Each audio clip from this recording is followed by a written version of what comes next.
ফিলিস্তিনের পশ্চিম তীরে উগ্র ইহুদি বসতি স্থাপনকারীদের উপর যুক্তরাষ্ট্রের আরোপিত নিষেধাজ্ঞা বাতিল করেছেন সদ্য শপথ নেয়া মার্কিন প্রেসিডেন্ট ডোনাল্ড ট্রাম্প। প্রেসিডেন্ট হিসেবে শপথ নেওয়ার একদিন যেতে না যেতেই ট্রাম্প প্রশাসনের কাছ থেকে এই সিদ্ধান্ত এলো।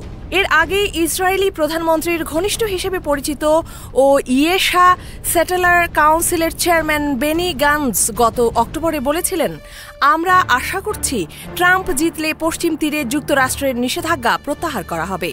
সদ্য বিদায় নেওয়া মার্কিন প্রেসিডেন্ট জো বাইডেন বৈশ্বিক সমালোচনার মুখে ফিলিস্তিনিদের উপর সহিংসতার জন্য অভিযুক্ত বসতি স্থাপনকারী উগ্র ইহুদি নাগরিক ও গোষ্ঠীগুলোর বিরুদ্ধে এই নিষেধাজ্ঞা দিয়েছিলেন। পশ্চিম তীরে উগ্র ইসরায়েলিদের এমন আচরণের তীব্র নিন্দা করেছেন এই ঘটনায় ইসরায়েলের কিছু পশ্চিমা মিত্রও।